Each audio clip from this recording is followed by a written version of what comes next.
convert an array programming interview question.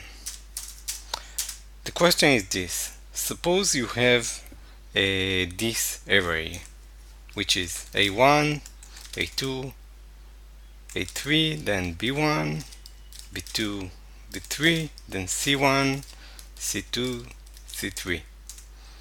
Okay, and we want to convert it such that the outcome would be A1, B1, C1, A2, B2, C2, A3, B3, C3. Okay, so this is the source array. As you see, all the A's are together, all the B's are together, but we have 3 separate indexes. There are a few ways to solve this, and I want to focus on one of them. There is even a better way, but I'm not sure you will think of it in an interview, so I will focus on the method that is more likely that you will think of it during an interview. So we see here that the number of items we have are 9. And when you see this in a programming interview, the first thing you should think to yourself, okay, I have here an array. What can I do on an array? I can traverse it. Right? Simple I++. Can traverse it. I can create a new array. I can sort it. I can do many things, but let's see which method is suitable for our question. So, as we have said, n is 9. Now, there is one condition to this question, is that you are not allowed to create a new array, meaning the space complexity should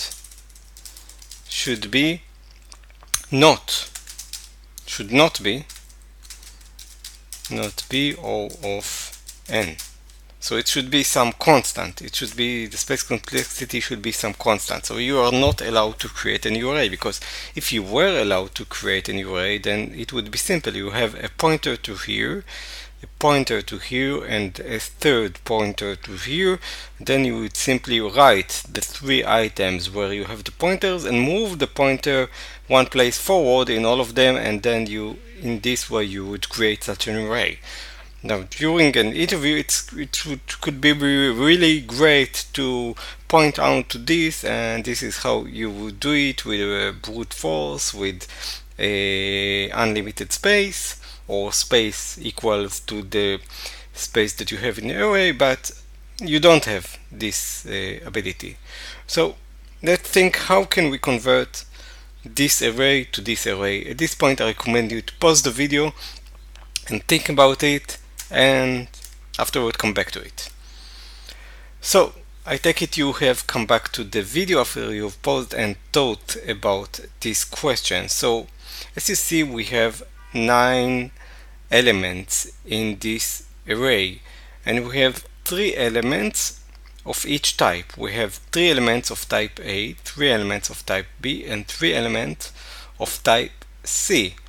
And if we take any element, we know exactly where it should be in the target element. If we take this element, for example, it should be here. If we take this element, it should be exactly here and no other place. If we take this element, it should be exactly here. So every element has an exact place where it should be. A2 should be here. So can we formulate a formula for where each item can be? This is a question we ask ourselves, and we try to answer this question. Can we formulate a formula that will tell us where each item should we drop at? For this, we simply think of which manipulations can we have? Which numbers do we have? We have n, which is 9, so we have the number 9. We have the number 3 because we have 3 elements, A, B, and C, and we have 3 distinct indexes. So we have 9 and 3. These are the numbers we can play with. And of course we have the index, which is traversing. So let's see. Basically, when we look at C1, all the items with 1 should be dropping to the first 3 items. Okay, so this B1 should be dropping to here. So all the 1s should be dropping to indexes 0 to 2. All the 2 should be dropping to this middle place, and all the 3s should be dropping out to the third place. So we need to tell, this is before we even tell where inside the area we need to put number. We know that for P2 it should be in section number 2, section number 2 in here. So let's first see if we can tell the section of an item, and afterwards we would tell where inside the section the item should be. So let's try to find out the section for each item. So if we take any arbitrary index and we mod it by 3, then this will give us the reminder. So let's see here, 0, 1, 2, 3. So the index here of B1 is 3. Index of B1 is 3, and 3 mod 3 gives us 0. And indeed, B1 should be at section number 0. Let's take B2. What is the index of B2? It's 0, 1, 2, 3, 4. So the index of B2 is 4. And 4 mod 3 is the reminder is 1. And indeed, B2 should be in section number 2. Let's take B3. Its index of B3 is 5. And 5 mod 3 is 2. The reminder is 2. And indeed, it will be in section number 2. So we have the formula to tell in which section any item should be, but 2 is not good because we need to get to this index. We only said section number 2, so this is section number 1 or 0, this is section number, let's start with 0. This is section number 0, this is section number 1, and this is section number 3. 3 is not good, the index here is not 3. So what we're going to do is simply multiply this by 3. So you see that 0 multiplied by 3 gives us here the starting place. 1 multiplied by 3 gives us this starting place. So this gives us the starting place of each section. 2, 3 gives us this starting section. So starting section formula is the index mod 3, and all this multiplied by 3. So for each item we can know the starting index of the section that it should be dropped at.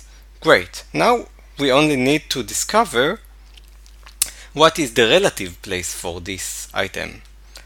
The relative place can be found. Let's think. We use the mode. What if we use the divide?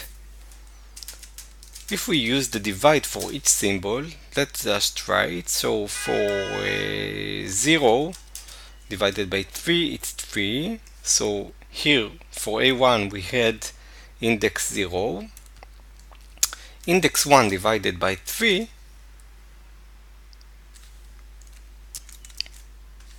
gives us 0, and A3, which is index 2, divided by 3 gives us 0. So all the A's are having 0 offset. It's great. This is what we want, the A's to have 0 offset. So it's like the mode is giving us the starting index of the section, and you can think of it conceptually, because the mode gives you like how offset am I from the exact trees. And if we look at the B's, 0, 1, 2, 3, 4, so 4 divided by 3, so for all the B's we get 1, which is offset 1, which is great because all the B's should have offset 1 from the starting point. And the C's would get offset 2. The C's would get offset 2, which is great because all the C's are at offset 2. Let's take, for example, this one, 0, 1, 2, 3, 4, 5, 6. 4, 5, 6.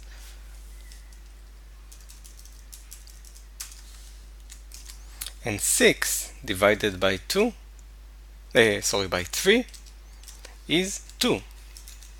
So this is the offset for C. The offset for C is 2. And indeed, every time you have the beginning of the list, you have 3. So this is great. So we have a formula for where each item should go at. Now let's write the Java code for this. So we have we'll write first a simple method that will give us the new index. So private int get new index of int I. And we already said the formula. We said it by words. It should be the I mod 3 multiplied by 3 plus I divided by 3 to give us the relative. This gives us the relative place, and this mod multiplied by 3 gives us the beginning of the section. Now that we have this helper function to simply give us the relative index, we should traverse. So how do we traverse the array? Let's say we have an input array with these items. We do just, so the input array would be this in this case. String array is new string A1, A2, A3, B1, B2, B3, and C1, C2, C3. Alright, so we have the input array, and now we start scanning the array. How do we scan the array? We start with index 0. As long as I is less than the array length, we simply scan the array. That's all. Okay, let's put all this in Java. Alright, so now that we are scanning the array, what we need to do is let's find a new index for any item. So we are now at index 0, and the new index for index 0, or whatever index we are at I, is get new idx of I. Very simple. But now, let's say we replaced this one, A2 should be here, right? And then when we reach this place and we replace it with this, we need to tell what to do with B1 because we're replacing it with B1. So B1 will do a replace of B1 to this place. So we're swapping. We're not just moving this one to here, we are swapping these two guys. The problem is that when we reach this place again, because the index I is moving on, then we will swap them again, because we don't know really that this one is B1 or A2. We are simply swapping by the indexes. So what we should do is that we should not swap if the current index is larger than the target swap place, because we have already swapped. So if we swapped A2 with B1, all is fine. Now our I is here, and then our I is here, and we see we need to swap this one because the index of this place should be here. But we don't do it because our I is already here, so we know we already swapped. We don't want to swap 2 times, otherwise we will reach the same array. So we check this condition. If new idx is larger than equal to I, only in this case we do the swap. So let's just do the swap, because otherwise we will swap twice. Okay, don't swap twice the same index. And we just do string new val is array of the new index. We save it in a temporal place. Array of new index is receiving the current array item, and array of I is receiving the next val. Let's call it next val. And that's the whole thing. That's the whole algorithm. We scan the array, we get the new index, we had the function for getting the new index, and then we don't swap twice, and we do a swap from the current index to the target place, and we do this as swap. We move this to here. You see, this one should be here and this one should be here. The time complexity of this, we simply scan the array one time, so it's O of n. So the time complexity is very good, and the space complexity is also excellent because we use the same space as of the original array, so the space complexity is also the same. We don't use any extra space. It's complexity of C, of a constant. And this was it for today's question, convert an array. I hope you enjoyed it. If you enjoyed it, please subscribe, and I will see you next time, and I will be happy to hear your comments if you liked it.